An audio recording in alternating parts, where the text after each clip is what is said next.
40 বছর বয়স থেকেই কিন্তু একটা সতর্কতার জীবনে চলে আসতো। আপনি একটু দাঁড়িয়ে হাতটাকে একটু স্ট্রেইট করলেন, পিছনটাকে একটু পিছনের দিকে বাঁকা করলেন। খালি পায়ে হাঁটার কারণে কিন্তু আমাদের পায়ে প্লান্টার ফ্যাসাইটিস নামে একটা রোগ হয়। আমরা কিন্তু পালপেট করে বুঝতে পারি যে আসলে নরমাল অবস্থাটা কি, অ্যাবনর্মাল অবস্থাটা কি। সবাই কিন্তু একটা ব্যথা নিয়ে আমাদের কাছে আসে, সেটা হচ্ছে যে স্ক্যাপুলা, আমাদের যে পাকনার পিছনে পিঠের একটা জায়গায় ব্যথা নিয়ে আসে। ঘুমানোর সময় মোবাইলটা কাছে নিয়ে ঘুমানোটা খুবই খারাপ।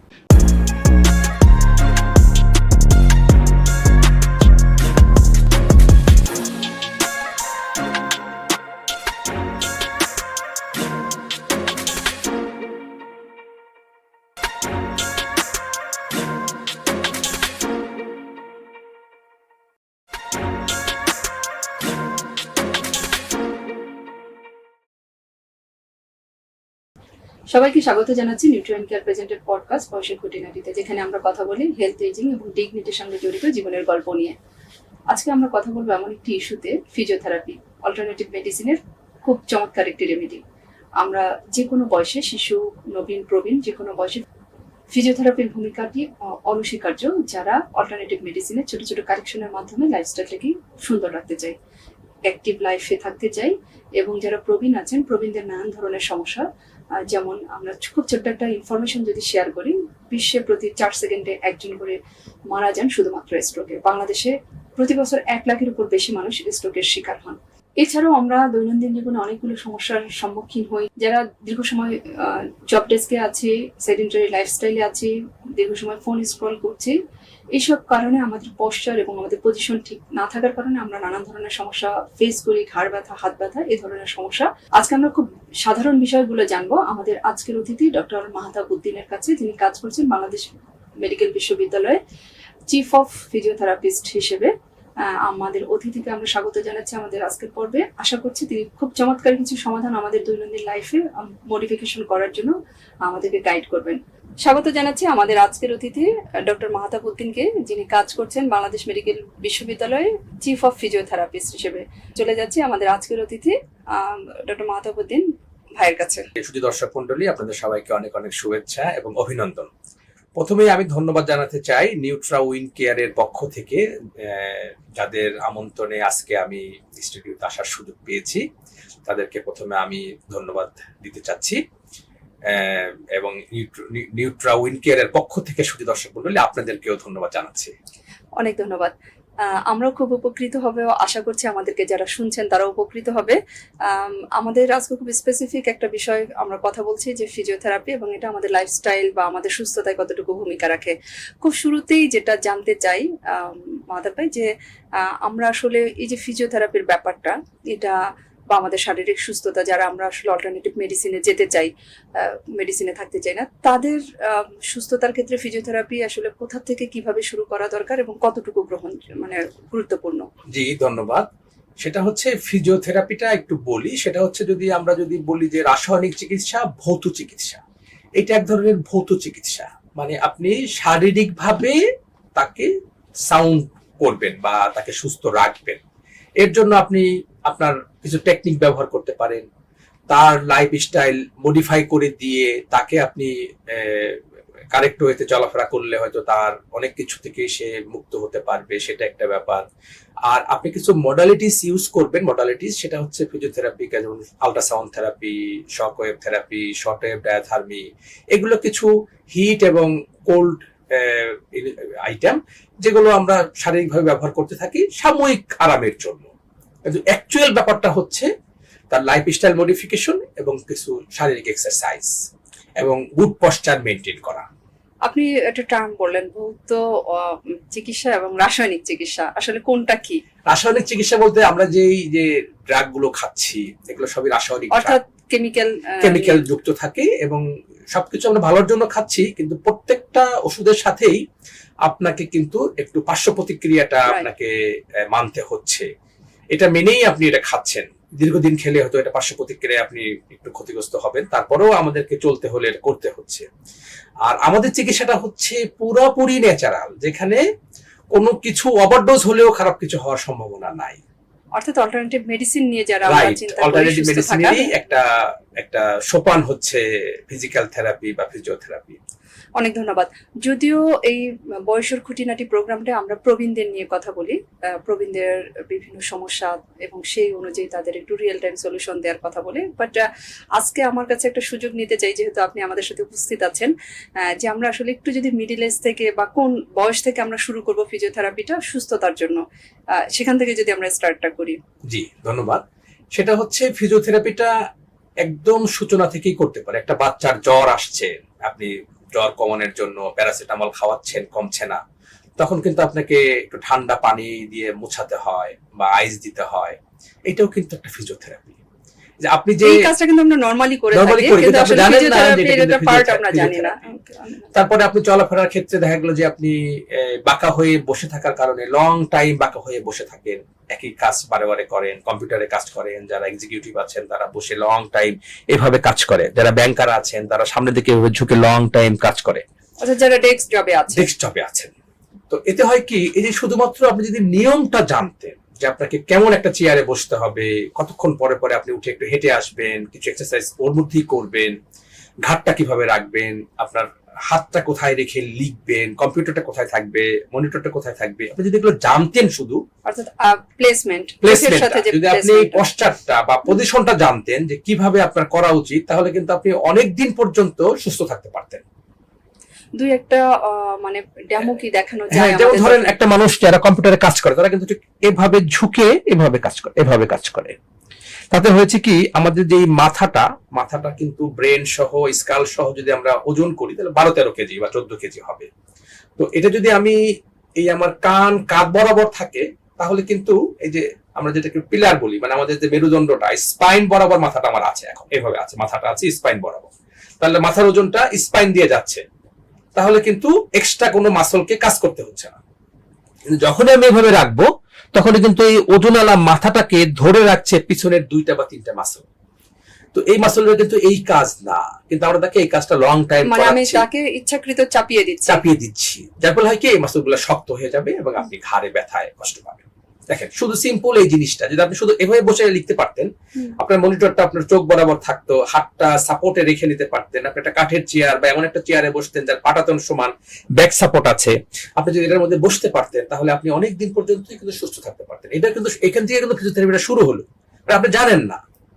অর্থাৎ আমরা না জানার কারণে অনেক ভুল করছি এবং আমরা সাফার ফিল করছি। আমাদের দেশে, আমাদের যারা ঢাকা থাকি, যারা নগর জীবনের বাস্তব, তারা কিন্তু আমরা সবাই খালি পায়ে হাঁটি ফ্লোরের মধ্যে। তো এই যে খালি পায়ে হাঁটার কারণে কিন্তু আমাদের পায়ে প্লান্টার ফ্যাসাইটিস নামে একটা রোগ হয়, পায়ের পাতায় সকালবেলা অনেক ব্যথা করে। কিন্তু আপনি যদি জানতেন, তাহলে একটা নরম স্যান্ডেল কিন্তু ঘরের মধ্যে আপনি পড়তে পারতেন। এটা কিন্তু খুব কমন হয়ে থাকে এবং আমাদের যে সিজন আসছে, আপকামিং সিজন, গরমকালে পায়ের ব্যথায় ভুগছে শুধু খালি পায়ে হাঁটার কারণে ফ্লোরে। কিন্তু এটা যদি মাটিতে করি, সেটার কিন্তু মাটিতে যদি করেন, ঘাসে যদি করেন, আমরা আগে ছোটবেলায় তো গ্রামে আমরা বড় হয়েছি, সেখানে আমরা মাটিতে কত দৌড়াদৌড়ি করে খেলেছি, ওটা আমার জন্য বুস্ট আপ হবে। কিন্তু ফ্লোরে না, এখানে তো নেচার নাই, এখানে আর্টিফিশিয়াল কিছু একটা আপনি বানিয়ে রাখছেন। আমার বডিটা নেচার, আমার বডি চায় ন্যাচারাল কোনো কিছু। অনেক ধন্যবাদ। আরেকটা সুযোগ নিতে চাই, আমরা তো এখন আসলে যে সময়টা পাস করছি, খুব টেকনোলজি বেসড, এবং মোবাইল ফোন স্ক্রিনিং এই জায়গাগুলোতে সব বয়সের, আমরা যদি একদম নবীন থেকে শুরু করি, শিশু, নবীন, প্রবীণ, সবাই কিন্তু আমরা একটা সার্টেন টাইম মোবাইল ফোনে ইউজ করছি বা থাকছি। সেক্ষেত্রে আমাদের কোন ধরনের সমস্যাগুলো আসলে ফেস করবে? আরেকটা জিনিস পাশাপাশি একটু প্রশ্ন রাখতে চাই, মোবাইল ফোনটা বসে আমরা যখন করছি তখন ঝুঁকে করছি, যেটা আপনি যারা আমরা কম্পিউটারে বা ডেস্কটপে আছে একটা উদাহরণ দিলেন, কিন্তু যারা শুয়ে শুয়ে মোবাইলটা স্ক্রলিং করছে, তাদের জন্য কি ধরনের সমস্যা হতে পারে? হ্যাঁ, ভালো কোশ্চেন করেছেন। মোবাইল চালানো নিষেধ না, আপনি একটা লিমিট পর্যন্ত কাজের জন্য চালাতে পারেন, 1 ঘন্টা, আধা ঘন্টা, দিনে একটা ভাগ করা থাকলে টাইম, এটাই সবচেয়ে ভালো। আর এমনি ফোন আসলে ফোন ধরবেন, ফোন যখন কাউকে কল করবেন তখন কিন্তু আপনি লাউড স্পিকারে কল দিবেন, মানে যখন কলিং হচ্ছে তখন কিন্তু ইন্টারনেটের মানে ইয়াগুলো খুব ফ্রিকোয়েন্সি গুলো খুব হাই থাকে, যেটা আপনার ব্রেনের জন্য ক্ষতিকারক। আপনি ফোনটা দূরে লাউডে কথা বলবেন, বা ব্লুটুথ বা হেডফোন যারা বেশি কথা বলেন তাদের এটাই সবচেয়ে ভালো একটা বুদ্ধি। আর দূরে আপনি যখন এটা লাগিয়ে কথা বলবেন তখন কিন্তু আপনার একটু সমস্যা হয়, কেউ কাজ করতে থাকে, কেউ এভাবে লাগিয়ে কথা বলে, কেউ একই পাশে বারে বারে কথা বলে, বা কেউ শুয়ে শুয়ে কথা বলে। তো শুয়ে যখন আপনি ধরে রাখেন একই হাত দিয়ে, তখন এই হাতটার এই মাসলগুলো কিন্তু ওভার ইউজ হচ্ছে, যেটা তার কাজ না। ওভার ইউজ হলে দেখবেন যে সবাই কিন্তু একটা ব্যথা নিয়ে আমাদের কাছে আসে, সেটা হচ্ছে যে স্ক্যাপুলা, আমাদের যে পাকনার পিছনে পিঠের একটা জায়গায় ব্যথা নিয়ে আসে। এবং বেশ কষ্ট। সেটা কিন্তু শুধুমাত্র এই মোবাইলটা সে হাতে শুয়ে শুয়ে ধরে রাখে বলে তার কিন্তু এই ব্যথাটা হচ্ছে। এবং অনেকে এটা লং টাইম করছে এবং ডায়াগনোসিস হচ্ছে না। সবাই আমরা হয়তো প্রথমেই ধরতে পারছি না, যখন তখন তো এক্সরে প্রথমে দিলাম, তারপরে এমআরআই দিলাম, সিটি স্ক্যান দিলাম, কিন্তু আসলে মাসলের ব্যাপারটা তো বোঝা যায় না। মাসলে তার ওভার ইউজের কারণে ওখানে স্প্যাজম ডেভেলপ করছে, যার কারণে পেইন হচ্ছে। সে বসে আছে, শান্তি পাচ্ছে না, অশান্তি তার সবসময় থেকে থাকে। ওই যে ব্যথা, মাসল পেইন, মাসল স্প্যাজম, এটা শুধুমাত্র ফিজিওথেরাপি চিকিৎসার মাধ্যমে এই মাসল পেইন গুলোকে রিমুভ করা সম্ভব। কারণ আমরা কিন্তু পালপেট করে বুঝতে পারি যে মাসলের নরমাল অবস্থাটা কি, অ্যাবনর্মাল অবস্থাটা কি। এটা কিন্তু আর কোনো বিভাগের মানুষরা এমন ভাবে আর ধরতে পারবে না আমাদের মতো করে। এটা খুব ডেফিনেটলি, যেহেতু এটা টেকনিক্যাল ইস্যু, এক্ষেত্রে ঝুঁকিগুলো কি? একটা তো বললেন যে আমাদের ব্যথা হবে, হাড়ে ব্যথা হবে। আর মোবাইল ফোনটা যেটা আপনি পরামর্শ দিলেন যে লাউড স্পিকারে কথা বলা, যখন আমরা অফিসিয়াল এনভায়রনমেন্টে থাকছি তখন কিন্তু একটা প্রাইভেসির ইস্যু থাকে। তো অনেক ক্ষেত্রে হয়তো হেডফোনটা আমাদের সাথে থাকে না, ব্লুটুথটা সবসময় ইউজ করছি না, তো ইউজুয়ালি কিন্তু আমরা কানেই কথা বলি। না, কানে কথা বলতেই হয় প্রাইভেসি মেনটেন করতে। তাহলে আপনি কখনো ডান কানে ডান হাত দিয়ে ধরবেন কিছু সময়, বাম হাত দিয়ে বাম কানে ধরবেন কিছু সময়, একটাতে মানে ফিক্সড হয়ে যাবেন। অর্থাৎ এখানে সতর্কতা হলো যারা আমরা এই কাজটি সচেতন ভাবে করছি, সাইড চেঞ্জ করে আমরা করব। আদার দেন দ্যাট, যদি প্রাইভেসির ইস্যু না থাকে তাহলে ব্লুটুথ বা এই হেডফোন স্পিকার অথবা ব্লুটুথ, হয়। প্রাইভেসি থাকলে ব্লুটুথ বা স্পিকার। ফ্রিকোয়েন্সি গুলো আমরা চাই না যে আমরা ব্রেনের আশেপাশে এই ফ্রিকোয়েন্সি। এক্ষেত্রে ড্যামেজ কতটুকু হয় এটা নিয়ে এখনো রিসার্চ চলছে হাইপোথেটিক্যালি। আর যারা মোবাইল কোম্পানি তারা তো চাবে না যে এইটা বলে কিছু বের হয়ে আসুক, তাদের মার্কেটিং নষ্ট হয়ে যাবে। তবে আমরা হাইপোথেটিক্যালি রিসার্চ করে পাচ্ছি যে আসলে অনেক ক্ষতি হয়, বিশেষ করে ঘুমানোর সময় মোবাইলটা কাছে নিয়ে ঘুমানোটা খুবই খারাপ। শিশুদের ক্ষেত্রে এটা সবচেয়ে বেশি হচ্ছে, যে আমাদের যারা কিশোর থাকছে ওরা তো বুঝছে না, ওরা এখানে মজা পাচ্ছে, ওরা হয়তো কার্টুন দেখতে পায়, ওরা হয়তো গেম খেলতে পারে, এই জন্য এটা নিয়ে ওরা ঘাটাঘাটি করে, পড়তে চাচ্ছে না। মনে করেন যে একটা বাচ্চা 2 ঘন্টা পড়ার এনার্জি থাকলো, তো সে 1 ঘন্টা গেম খেললো বা 1 ঘন্টা কার্টুন দেখলো, তারপরে আপনি আর বইয়ে বসাতে পারবেন না, মনোযোগ থাকবে না, মাইন্ড আর সেভাবে। ওর তো এনার্জির ব্যাপার আছে না, আমাদের এনার্জি তো বেশি, আমরা তো মাইন্ড সেট করলাম যে না পড়তেই হবে, আমাদের পরীক্ষা পাস করতে হবে। শিশুদের ক্ষেত্রে ব্যাপারটা পারবে না, ও বসতে চাবে না। অনেক ধন্যবাদ। যারা ডেস্ক জবে আছে তাদের জন্য মিনিমাম কতটুকু মেইনটেনেন্স রেগুলার করা দরকার? ডেস্ক জবে যারা আছেন তাদের উচিত হলো যে আপনি 1 ঘন্টার মধ্যে 5 মিনিট একটু হেঁটে আসবেন, প্রতি 1 ঘন্টা পর 1 ঘন্টা পর, এক নাগারে বসে না থেকে। বা যদি এমন হয় যে সামনে আপনার অনেক ক্লায়েন্ট, যদি বিশেষ করে ব্যাংকার যারা, সামনে তো অনেক ক্লায়েন্ট দাঁড়িয়ে থাকে, তো আপনি এরই মধ্যে দাঁড়ায় আপনার পজিশনটা চেঞ্জ করবেন। আপনি যেইভাবে ছিলেন তার চেয়ে একটু কাউন্টার পোস্টারে যাবেন। আপনি এভাবে কাজ করতেছিলেন, আপনি একটু দাঁড়িয়ে একটু এভাবে করলেন, হাতটা এভাবে বসে লিখতেছিলেন, আপনি একটু দাঁড়িয়ে হাতটাকে একটু স্ট্রেইট করলেন, পিছনটাকে একটু পিছনের দিকে বাঁকা করলেন, এই কাউন্টার করলেন, ব্যালেন্স করলেন। আপনি এক ধাঁচে ছিলেন, এক ধাঁচ থেকে একটু আলাদা হলেন, আপনারা রিদম পেলেন। 5 মিনিট ব্রেক নিয়ে টি খেয়ে আসতে পারেন বা একটু ইয়া করে আসতে পারেন। অর্থাৎ এটা শুধু ব্যাংকার না, তাহলে সিস্টেমটা যারা অফিসের সিও তারা স্টার্ট করলে হয়তো জুনিয়রদের জন্য ইমপ্লিমেন্ট করা খুব ইজি হবে। অনেক ধন্যবাদ। প্রবীণদের ক্ষেত্রে যাওয়ার ক্ষেত্রে কোনো টিপস কি আমাদের যারা মিডল এজটাতে আছে, যাদের উপর চাপটা অনেক বেশি, তাদের লাইফস্টাইল মডিফিকেশনে কোন কোন বিষয়গুলো খেয়াল রাখা দরকার, কোন টিপস দেবেন কিনা? জি ধন্যবাদ। সেটা হচ্ছে যে আমাদের শরীরে কিন্তু এই যে আমরা যে বড় হচ্ছি, ছোট ছিলাম, গ্রাজুয়ালি বড় হচ্ছি, এই বড় হওয়ার সিস্টেমটা কি? আমাদের শরীরে সেল ডিভিশন হচ্ছে, নতুন নতুন সেল তৈরি হচ্ছে, আমরা বড় হচ্ছি। আবার আমরা যারা বড় হয়ে গেছি এখন আমরা কিন্তু অনেক পরিশ্রম করি, আবার পরের দিন ফ্রেশ হয়ে কাজে যাচ্ছি।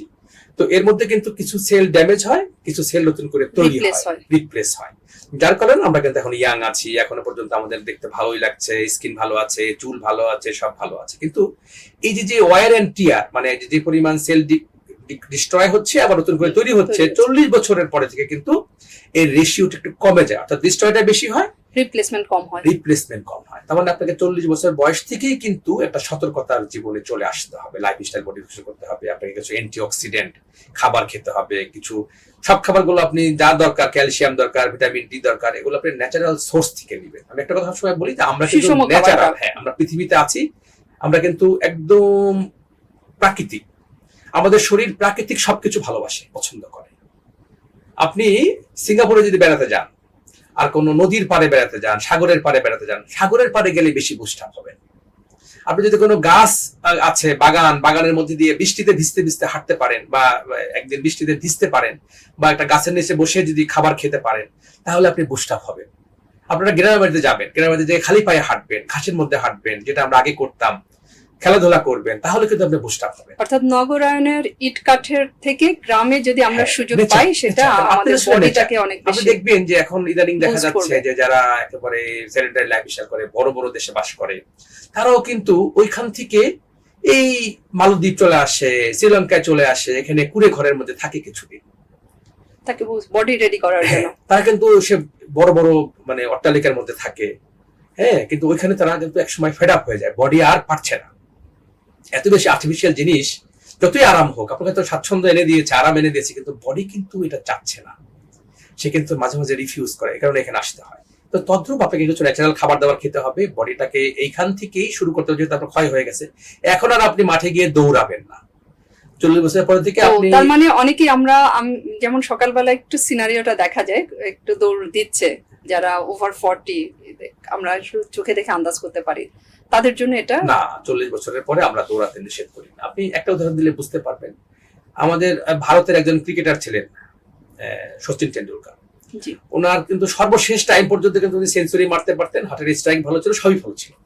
তারপরেও কিন্তু ওনাকে একটা সময় রিটায়ারমেন্টে চলে যেতে হয়েছে। ওই যে 40 সুই সুই হলে তার নতুনদেরকে সুযোগ দিতে হবে, আর 40 বছরের পরে যেহেতু জেনারেশনটা বাড়তে থাকে, তখন অনেক বেশি পটেনশিয়াল থাকলেও আমরা প্লেয়ারদেরকে বলি যে তোমরা মাঠের বাইরে যাও, তোমরা টিচার হও, তোমরা আমাদেরকে শিখাও। এটা কিন্তু আপনাকে বুঝতে হবে এখান থেকে। এটা একটা উদাহরণ দিলাম আপনাকে। সুতরাং 40 বছরের পরে আপনি হাঁটেন, ফিট রাখেন বডিটাকে, কিন্তু আপনি আর দৌড়াবেন না। সেক্ষেত্রে ঘরোয়াভাবে কি টিপস কোন কোন ফিজিওর দু একটা এক্সারসাইজ যদি আপনি ডেমো দেন, যে যারা খুব কুইকলি, যারা ব্যস্ত টাইমের মধ্যে আছে, 8টা থেকে 8:30টার মধ্যে অফিসটাকে মানে রিচ করতে হচ্ছে, তাদের জন্য কুইকলি কি টিপস দেবেন? তারা যদি অফিস টাইমে পারে, কিছু রাস্তা যদি এমন হয় সকালবেলা ফ্রেশ থাকে, আপনি কিছু রাস্তা হাইটে যাবেন, হেঁটে গিয়ে গাড়িতে উঠবেন, এটা একটা। 2 নম্বর হলো ফেরার পথেও যদি এমন হয় কাছাকাছি দূরত্ব, আপনি একটু হাঁটবেন, হাঁটলে আপনি ফিট থাকবেন। অর্থাৎ রেগুলার রুটিনে হাঁটাটা মাস্ট। এক্সারসাইজ, এছাড়া এক্সট্রা সময় যদি আপনার নাই, ছাদে গিয়ে ব্যায়াম করতে পারবেন, হয়তো আপনি কোন একটা সপ্তাহে কয়দিন কমপক্ষে করলে মনে হয় যে 3 দিন, কমপক্ষে 3 দিন আপনাকে একটু শারীরিক পরিশ্রম করতে হবে, সেটা আধা ঘন্টার বেশি যেন হয়, 30 মিনিটসের বেশি, 30 মিনিটের বেশি যেন হয়। আর একটা কাজ করতে হবে যে আপনি আরামের সাথে হেঁটে যাচ্ছেন, সেটা আমরা চাই না। মানে আপনি আপনার সর্বোচ্চ গতিতে হাঁটতে হবে।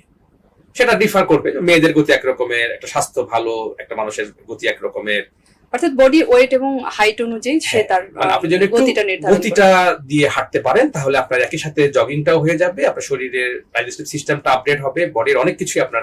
অনেক ছোট ছোট টিপস আছে না, যে আমি চেয়ারে বসেই করতে পারি অথবা কাজের ফাঁকে করতে পারি। চেয়ারে বসে একটা তো বলেইছি যে আপনি দাঁড়াবেন, 1 ঘন্টার মধ্যে 5 মিনিট দাঁড়িয়ে আপনি যেই দিকে বাঁকা হয়ে বসে থাকেন তার বিপরীত দিকে যাবেন।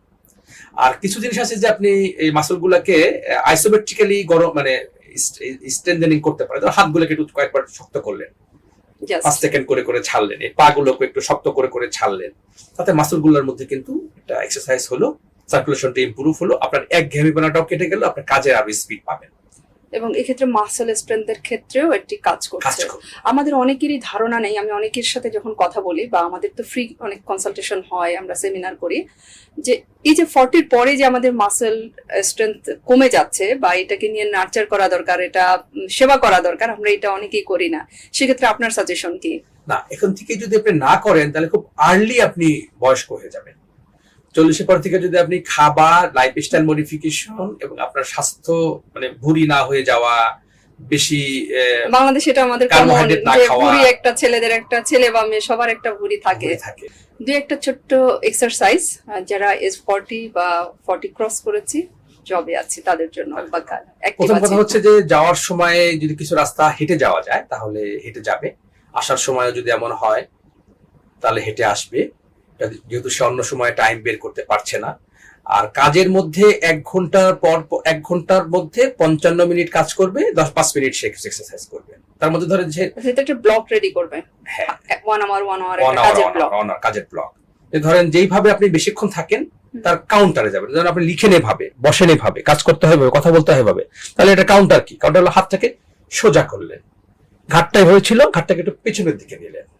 আর বডিটাকে কিন্তু আপনি অবশ্যই কোন একটা ব্যাক সাপোর্টের পরে রেখে দিবেন, ওটাকে ছাড়া রাখবেন না। যদি আপনি এইভাবে রাখেন তাহলে কি লং টাইম মাসলগুলো কিন্তু আপনাকে সোজা রাখতে ওকে কাজ করতে হয়। দিনের শেষে কিন্তু মাসলটা ফ্যাটিক হয়ে যাবে, ফ্যাটিক হয়ে কিন্তু মাসল স্পাজম ডেভেলপ করবে এবং ব্যথা করবে। তখন দেখবেন যে অনেকে আমাদের কাছে আসে যে সারা পিঠ ব্যথা করে, ডাক্তার সাহেব আমি ঘুমাতে পারি না। এই যদি সে লং টাইম কাজ করে এবং সে হেলান দিয়ে বসে না, সে সোজা হয়ে বসতে হয় ডেস্কে কাজ করার কারণে বা অন্য কোনো কারণে, এটা ঠিক না। অবশ্যই আপনাকে সাপোর্ট দিয়ে বসতে হবে পিছনে গিয়ে, মানে চেয়ারটার সাথে আপনি আমার পিছনের ব্যাগটা লাগাবেন, কোমরটাও লাগাবেন পিছনের সাথে এরকম। তাহলে কিন্তু আপনার স্পাইনটা সোজা থাকবে, সবকিছু সোজা। এভাবে আপনাকে মেনটেন করে কাজ করতে হবে। আচ্ছা, অনেকে আছে যারা এরকম এরকম ইন্টেনশনালি হয়তো একটু ঝুঁকে যাচ্ছে, তাদের জন্য এটা অভ্যাস করতে হবে।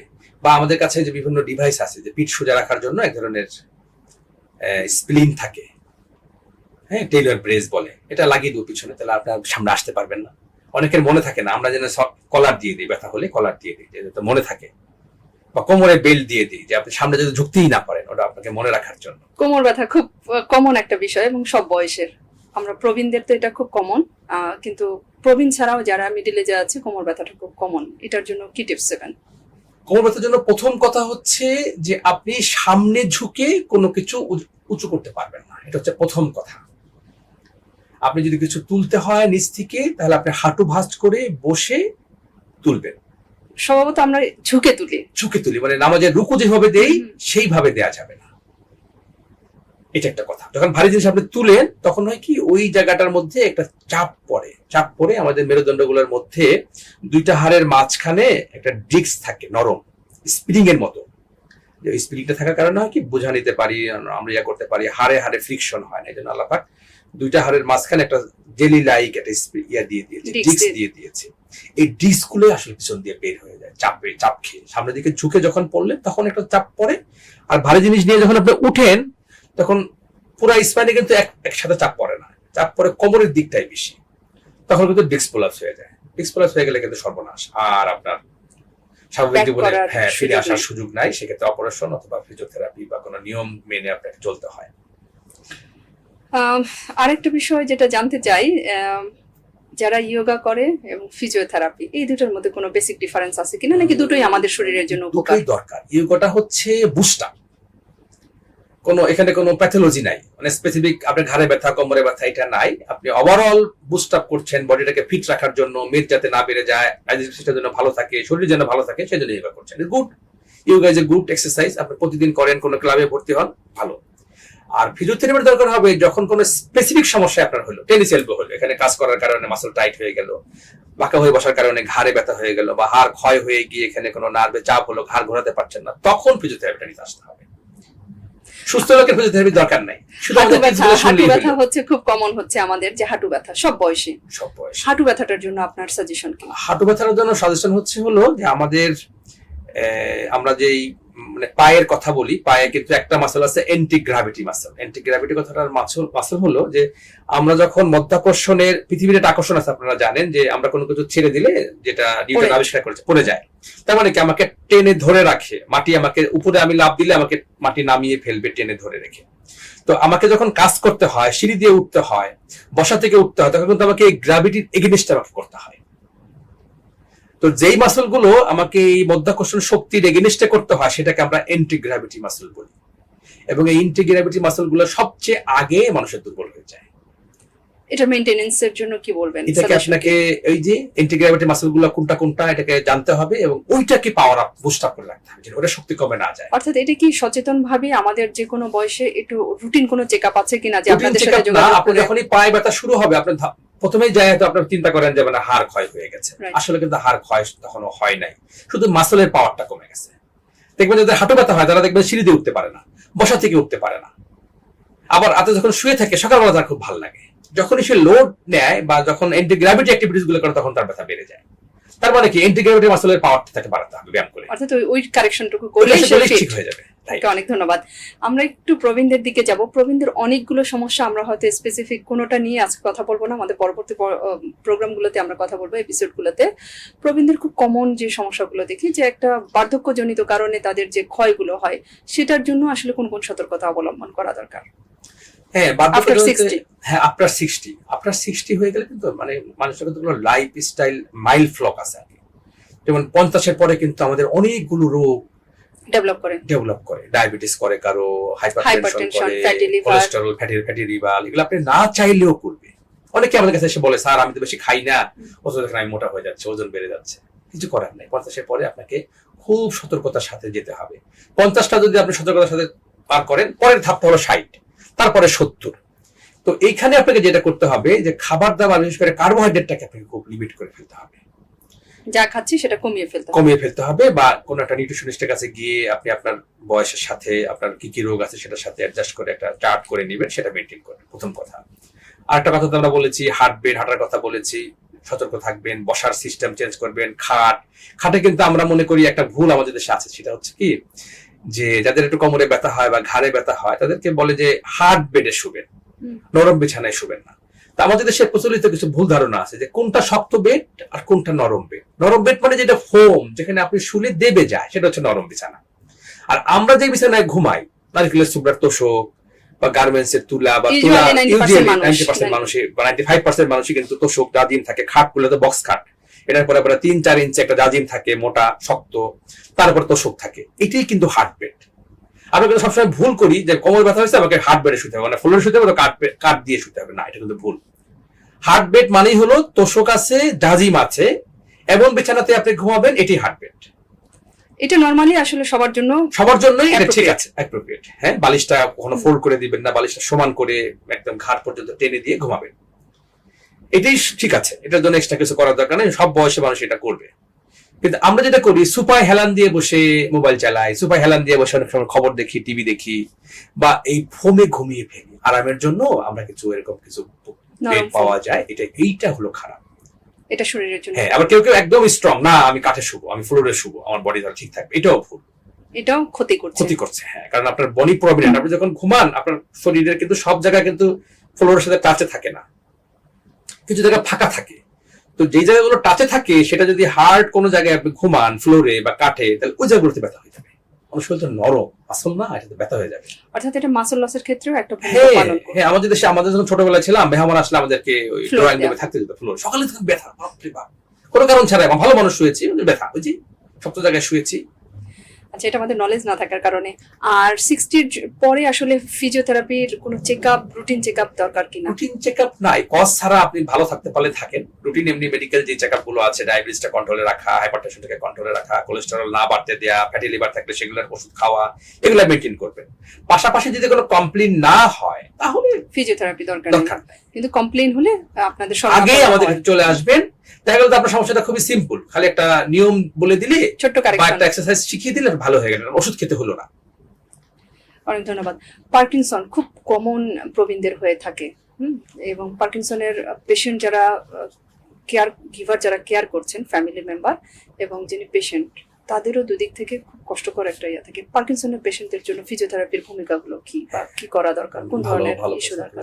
পার্কিনসনিজম আমরা দেখি যে আমাদের সমাজে অনেকে আছে, ছোটবেলা আমরা বুঝতাম না, অনেকেই দেখতাম যে এরকম মাথাটা কাঁপতো, বা হাঁটতে গেলে সে সোজা হয়ে হাঁটতে পারছে না, একটু কম্প্রোমাইজ করে বডিটাকে সামনে ঝুঁকিয়ে হাঁটছে, এবং কোনো কিছুই তারা শুরু করতে পারবে না, মুভমেন্ট ছোট ছোট স্টেপিং এ তারা শুরু করে, মানে ইচ্ছা করলে তারা লং গেটে হাঁটতে পারবে না, তারা ইচ্ছা করলে এই বডিটাকে সোজা রাখতে পারবে না, গ্রাজুয়ালি সে ঝুঁকে যাবে, এবং তার একটা ট্রেমর থাকবে, রেস্টিং ট্রেমর থাকবে। ট্রেমর মানে কাঁপবে, মানে কোনো কিছু ধরতে গেলে কাঁপবে। তো এই যে তার লিমিটেশনস হয়ে যাচ্ছে, এর জন্য মেডিকেশন আছে, মানে একটা জায়গায় ব্রেনের একটা জায়গায় ডোপামিন নামে একটা জিনিস থাকে, যেটা কমে যাওয়ার ফলে হয় কি মুভমেন্ট গুলো এই কমতে থাকে। তো ডোপামিন তো আপনি দিবেনই, সেটা তো মেডিকেটেড, সেটা গেল। কিন্তু ফিজিওথেরাপির রোলটা কি এখানে, যে ফিজিওথেরাপির যে গ্রেট রোল, কারণ আপনি যদি মুভমেন্ট করতে পারছেন না, মানে একটা জয়েন্ট, এই হাতটা পুরোপুরি মুভ হয়, আবার এটা খুলে, এটা হলো ফুল রেঞ্জ, কিন্তু আপনি তো কাঁপছে, এর বেশি আর করতে পারছেন না। হাতেও তাই, এই জয়েন্টে তাই, থাইয়ে তাই, হাঁটুতে তাই, সবগুলাতেই আপনি মুভমেন্ট করতে পারছেন, স্পাইন তো করতে পারছেনই না। তো আপনি যখনই 2 সপ্তাহ বা 3 সপ্তাহ কোনো মুভমেন্ট না করবেন, মানে কোনো মাসলকে আপনি যদি ব্যবহার না করেন, তাহলে সেই মাসলের স্ট্রেংথ কমতে থাকে, এটাকে আমরা ডিসইউজ অ্যাট্রোপি বলি। অ্যাট্রোপি মানে শক্তি কমে যাওয়া আর কি, কমে যায়। তো এই লোকটা তো একে তো কাঁপছে, আবার সে ওইগুলো ব্যবহার করছে না, তাহলে সবগুলা মাসলগুলোই তার একটু শ্রিঙ্ক করে যাবে, মানে খেপে যাবে বা ছোট হয়ে যাবে। তো ফিজিওথেরাপি কি করে, ফিজিওথেরাপি এটাকে টেনে টেনে একটু লম্বা করে দেয়, যেহেতু সে একা পারছে না, ইচ্ছা করলেও সে পারবে না, সাপোর্ট দিয়ে টেনে টেনে তাকে লম্বা করে এই রেঞ্জটাকে মেইনটেইন করে দেয়, মাসলগুলোর জন্য শর্ট না পড়ে যায়। এটা নাম্বার 1। নাম্বার 2 হলো জয়েন্ট গুলোর মধ্যে তো সে ফুল রেঞ্জে মুভমেন্ট করতে পারছে না। এই জয়েন্ট গুলোকে একটু মুভমেন্ট করিয়ে এই জয়েন্ট গুলোর রেঞ্জটা মানে কতটুকুন সোজা কতটুকুন ভাঁজ এটা মেইনটেইন করে। আর নাম্বার 3 যেটা সেটা হচ্ছে তার কিন্তু একদিকে পশ্চারাল ইমব্যালেন্স হতে থাকে, মানে সামনের দিকে বাঁকা হতে থাকে, পিছনের দিকের মাসল গুলার ব্যালেন্স থাকে না। তো কিছু পাওয়ারফুল এক্সারসাইজ করিয়ে পিছনের দিকের মাসল গুলাকে ঠিক করে রাখতে হয়। এটা ফিজিওথেরাপিস্টই পারবে, নির্দিষ্ট মাত্রায় নির্দিষ্ট ডোজে দিতে হয়, গ্রাজুয়ালি প্ল্যান করে করে, তাহলে সে বাঁকা হলো না। ওষুধও চলবে, পাশাপাশি ফিজিওথেরাপিস্ট মাস্ট না করলে তাহলে কিন্তু সে গ্রাজুয়ালি তার জীবন কর্মক্ষমতাটাকে আস্তে আস্তে কমে যাবে। পরে এক সময় সে মুভমেন্টই করতে পারবে না, বাথরুমে যেতে পারবে না, হ্যাঁ, কনস্টিপেশন দেখা মুভমেন্ট করবে। কারণ এখানে বাউল মুভমেন্টের সময় কিন্তু মুভমেন্ট ছাড়া বাউল মুভমেন্টটা হবে না। দেখবেন যে সব পার্কিনসন পেশেন্টের কনস্টিপেশন থাকে, খুবই একটা কমন ডিজিজ। আর সবাই সামনের দিকে ঝুঁকে বাঁকা হয়ে কম্প্রোমাইজ করে হাঁটতে পারছে না। অনেক ধন্যবাদ। আমরা হয়তো সেপারেট একটা পর্ব করব বাউল মুভমেন্ট নিয়ে, এটা খুব জরুরি। আমরা হয়তো অনেকেই লজ্জায় এই বিষয়টা কথা বলি না। আরেকটা যেটা জানতে চাই, যারা প্রবীণরা যেটা কমন হয়ে থাকে যে তার পার্থক্যের কারণে লং টাইম বেডে থাকে অথবা স্ট্রোক করার কারণে লং টাইম বেডে আছেন এবং একটা বেড শোর বা এরকম কিছু ডেভেলপ করে ফেলে শরীরে, বডিতে, সেক্ষেত্রে ফিজিওথেরাপির ভূমিকা কি এবং কিভাবে এটা প্রিভেন্ট করা যায়?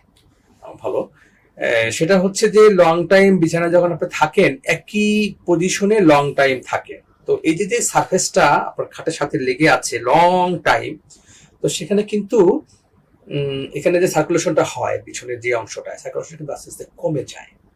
তো যখন সার্কুলেশনটা কমে যায় তো সেখানকার মাসলটা কিন্তু বা স্কিনটা কিন্তু স্কিউজ হতে থাকে। হ্যাঁ, তখনই একটু ঘষা লাগলেই ওই জায়গাটা একটু ঘায়ের মতো হয়ে যায়। এখন আমার ঘা হয়ে গেছে, এখন আপনার ড্রেসিং লাগবে, আপনাকে এখানে একটু মানে প্রপার নিউট্রিশন লাগবে, সেটাও তো আপনি করতে পারছেন না, কারণ আপনি তো অন্যভাবে শোয়া শিখেনি নেই, কারণ আপনি তো একা ঘুরতে পারেন না। আমরা যখন রাতে বেলা ঘুমাই, একদম যদি আমাদের গভীর ঘুমাই, তাও দেখবেন যে রাতে বেলা আমরা কয়েকবার মুভ করি। আমরা তো বুঝতে পারি না, কিন্তু আসলে আমরা কিন্তু করি। এটা নর্মাল ফেনোমেনা। কিন্তু প্যারালাইজ রোগী, বয়স্ক রোগী কিন্তু এটা পারছে না।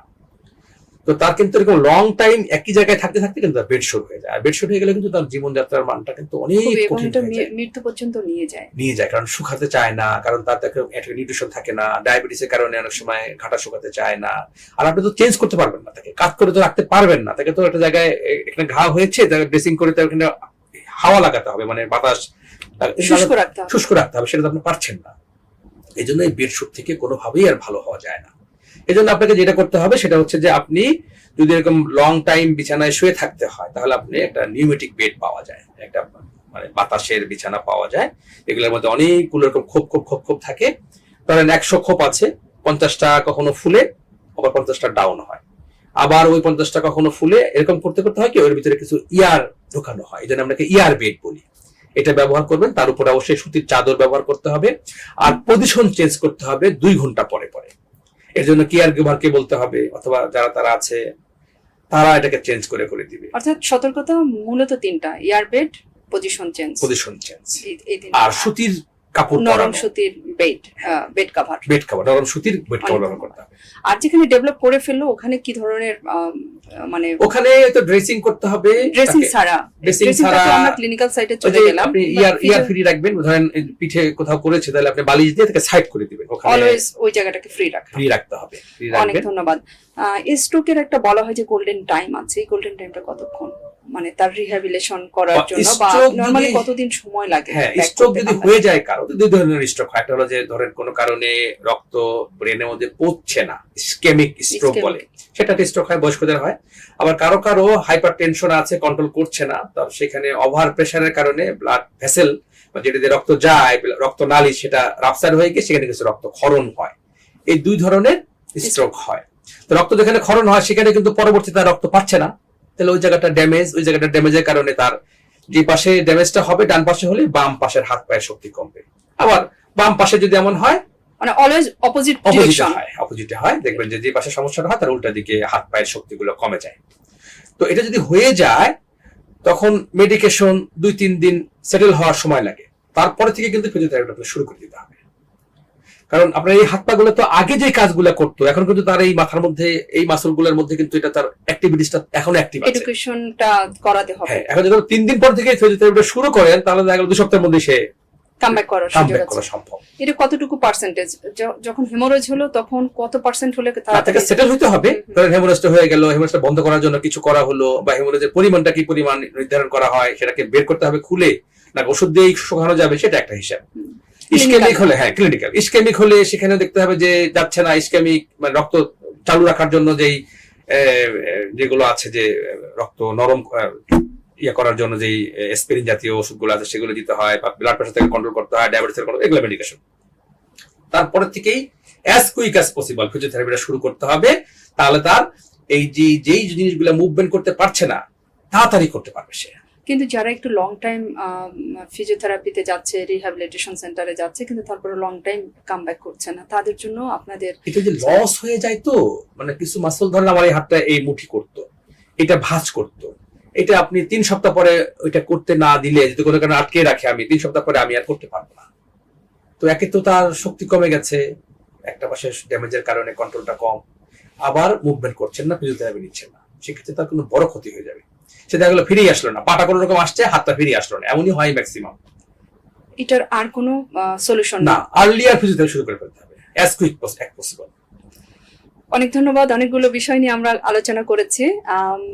আমরা দর্শকদের জানাতে চাই, ফিজিওথেরাপি এমন একটা বিষয় এখন আমাদের আসলে দৈনন্দিন জীবনে হয়েছে যে প্রত্যেকটা জায়গায় আসলে এর ভূমিকা আমরা হয়তো শেষ করতে পারবো না, এবং সচেতনতাও অনেক বেশি দরকার। হয়তো আমাদের ছোট্ট ছোট্ট কারেকশন দরকার। এই কারেকশনগুলো যদি আমরা সঠিক সময় নিই তাহলে আমরা সুস্থ থাকবো। বিশেষত আমরা যারা মিডল এজে আছি, যাদের উপর শারীরিক, মানসিক এবং ওয়ার্ক লোডটা অনেক বেশি, তাদের বোধহয় কারেকশনগুলো এবং অ্যাকশনগুলো অনেক দ্রুত নেওয়া দরকার। পরবর্তীতে আমরা আবার কথা বলবো আমাদের অতিথি ডক্টর মাহতাবউদ্দিন স্যারের সাথে আবার, এবং আমরা চেষ্টা করব নিউট্রিয়েন্ট কেয়ার চেষ্টা করব তার সাথে কয়েকটি পর্ব করার জন্য, এবং স্পেসিফিক ইস্যুতে আমরা কথা বলবো, সো দ্যাট যারা এই ইস্যুগুলো ক্যারি করছেন, যাদের ঘরে এই সমস্যাগুলো আছে, তাদের জন্য আমরা সলিউশন দেওয়ার চেষ্টা করব। সবাইকে ধন্যবাদ, বিশেষ করে নিউট্রা উইন কেয়ারকে ধন্যবাদ। তারা অনেক কষ্ট করে এই অনুষ্ঠানটা অ্যারেঞ্জ করেছেন, এবং আমরা এসে কথা বলার সুযোগ পেয়েছি তাদের কারণে। এখন আমাদের এই যে প্রয়াসটুকুন আমরা এখানে করেছি, তখনই সার্থকতা ফিরে আসবে যদি আপনারা এখান থেকে একটু বেনিফিটেড হন, সেটা একটা কথা। আর আমাদের অনুষ্ঠান অবশ্যই সাবস্ক্রাইব করে রাখবেন, লাইক শেয়ার করবেন। সবাইকে ধন্যবাদ। সবাইকে অনেক ধন্যবাদ আমাদের সাথে সংযুক্ত হওয়ার জন্য। যারা আমাদেরকে শুনছেন তাদেরকে অনেক ধন্যবাদ। আজকের এই পর্বটি অনেকগুলো ছোট ছোট বিষয় আমরা কথা বলার চেষ্টা করেছি, সমাধান দেওয়ার চেষ্টা করেছেন ডক্টর মাহতাবউদ্দিন আমাদের সাথেই থেকে। যদি আপনাদের কোনো উপকারে লাগে, এই প্রোগ্রামের সার্থকতা সেখানেই।